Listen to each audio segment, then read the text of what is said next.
Hello and welcome back to the Return to Roots Movement channel. In this video, I wanted to tell you guys about the very important project that I said that we were working on, which is the Arwako land back project.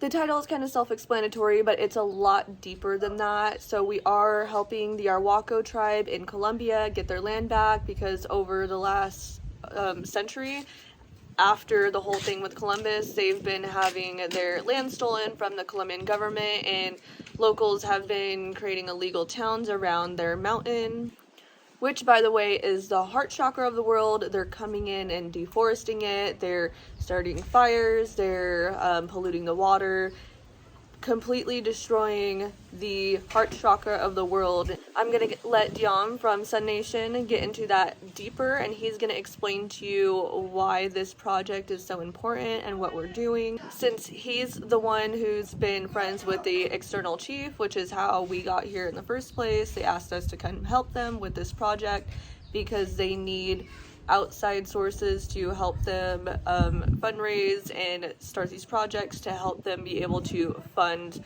their mission. And a little precursor, we are in the middle of a pueblo, all of our neighbors are very close, and there's not really any way to get away from the noise, so please excuse that in the background. And I will introduce Sun Nation in another video, but right now this one is very time sensitive and we need to get this project out right now. So I'm going to give you guys over to Dion, and he's going to explain to you more in depth about this project. Don't forget to follow and subscribe, and see our other contact info in the description below. So Sun Nation has been invited by the Arhuaco tribe in Colombia to come collaborate on a revolutionary project. We're calling it the Arhuaco Land Back Project, and it's pretty amazing. So the Arhuaco tribe is one of four on top of the Sierra Nevada de Santa Marta, which is a mountain, very sacred mountain. It is actually the heart chakra of the planet, according to them, and it definitely feels like that. That's where we're at now, in a little illegal town called illegal because it is a municipality that has been created by the government, the Colombian government, inside of what is called the Black Line. And that Black Line is the border of the reserve that these four tribes have. The Arhuacos are the guiding force for the group of four. In that, they're working with the other wise men, which they call mamos, of the four tribes. All the mamos are coming together to create a grand strategic plan for the planet to figure out how to harmonize the energy field of the planet and create positive energy, clean away the negative energy.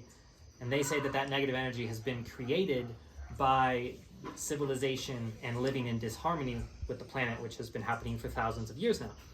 Well, in that whole civilization thing, that's where their history starts, according to us. Their origin story says that they've been here for millions of years, and the Arhuacos, including the other three tribes, have been given the same role, which is to be the guardians of the planet Earth.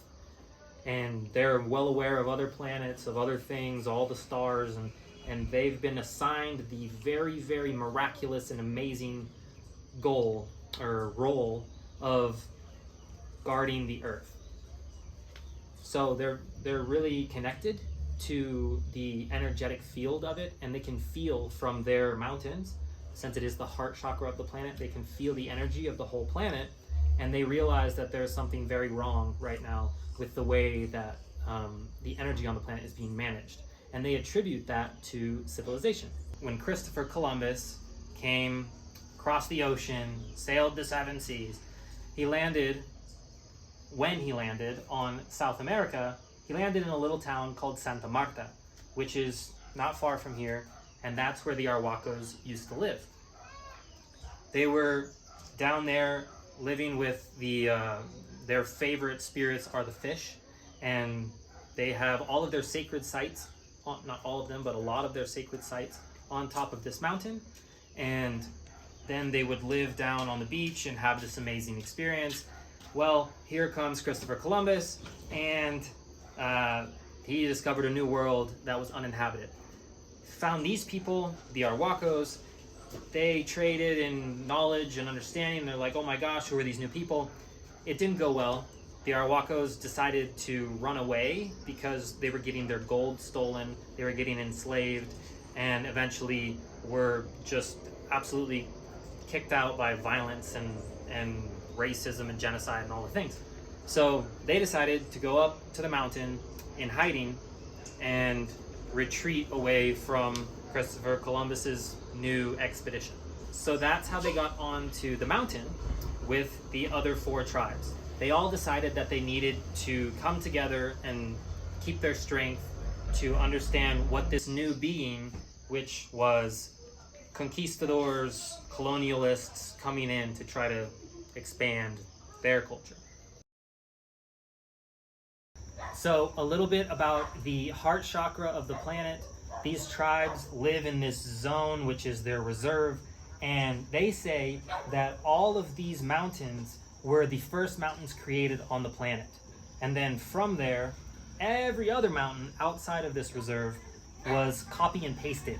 Think about Minecraft or something. That's what they say happened. Is first here, then everywhere else. In that, just like the micro and the macro, we have a reflection where every mountain inside this space is connected to the mountains outside of that space. So in what they say is that they are like the nature wizards of the Earth supercomputer, which is the heart of the planet. And from there, they walk around on the mountains and they can feel the energy and understand what's happening around the world. So the heart chakra of the planet is connecting them to everything that's going on. And if you think about the heart in your body, the same for the planet. This is one of the most important spaces on the planet, which is why they are fighting so hard to make sure that mining doesn't come in here, that logging doesn't come in here, and making sure that this is really a protected space to re-harmonize the planet. And that's why it's so important, because that connection, that heart, it really is connected. And they're telling us every day the rivers are drying around the planet because of this. The lakes are missing because of this. It's not snowing as much because of this. They have so many understandings of what is happening on the planet, and we look at our Twitter feed and we're like, oh my gosh, if that's happening. So it's verifiable that they understand and they can really feel. So when you look at the planet as a being, their realization, their what they feel in their heart, and they know for certain by seeing it around, is the importance of taking care of the heart. So they tell us all the time, humans are made from nature. Without nature, we cannot survive. That sentence they repeat to us all the time in order for it to really ground in.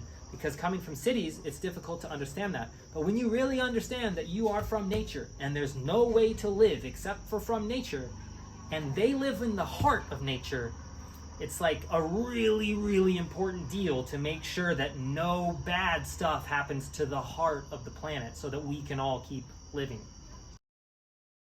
Fast forward 500 years, and here we are in this mountain.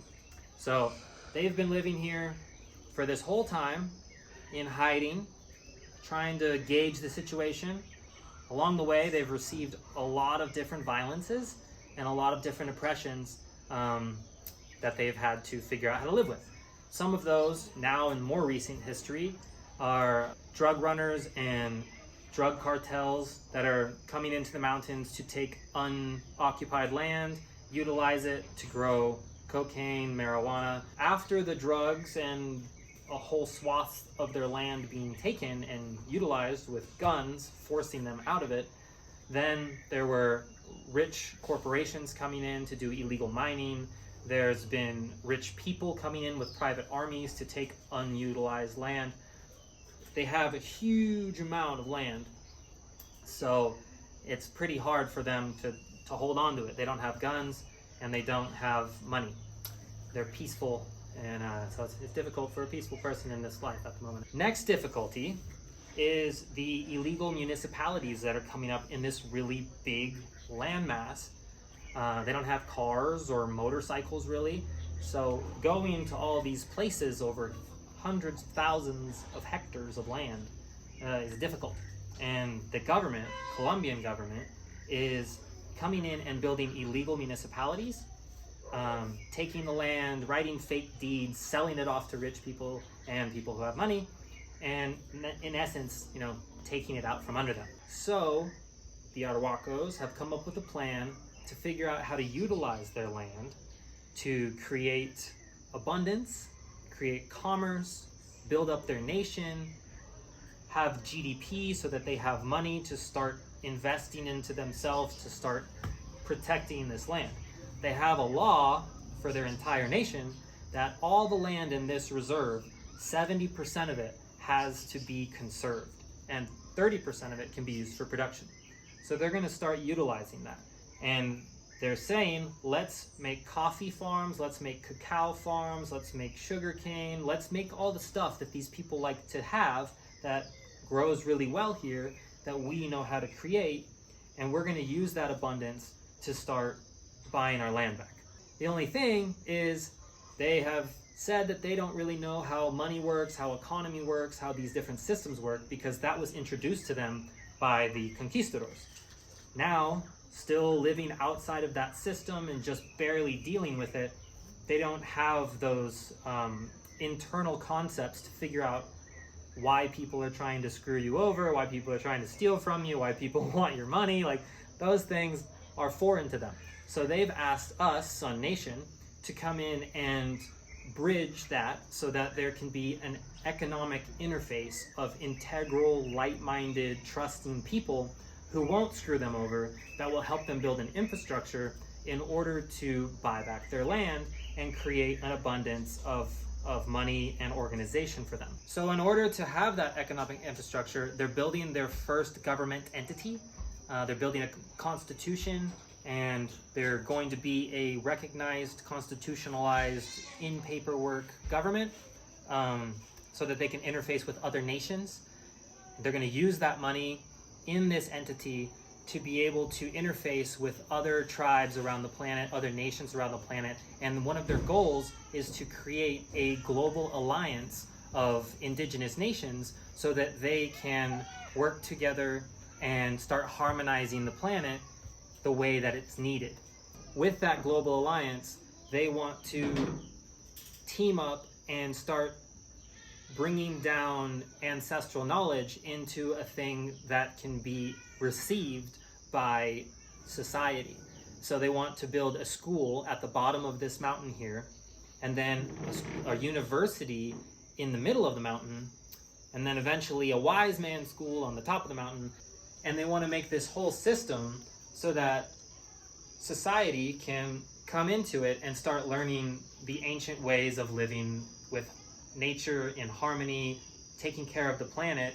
Their vision and what they've been transmitted for many, many, many years is saying that the planet belongs to everyone, and they're here to steward the planet, but also to transfer that responsibility onto us so that we can start learning about that. Here comes in the prophecy. They have told us that us coming to the mountain in order to start working with them in this fashion is completing a prophecy that their wise men have talked about for a very long time. When what they call little brother, people from civilization, come to help them and reach other nations, other indigenous people, to start building back up the harmonistic world. And that prophecy isn't just us. It's starting to be seen now. And that's where you come in. That's where everyone on this planet, like-minded people who want to be growing, ascending into harmony, everybody who has their role in their own way, in their own journey, is coming together in resonation to start fulfilling this prophecy. And with that, they are trusting that us and you are coming out in order to figure out how to communicate, how to work together, how to collaborate, and how to raise the vibration of this planet and of the people around us.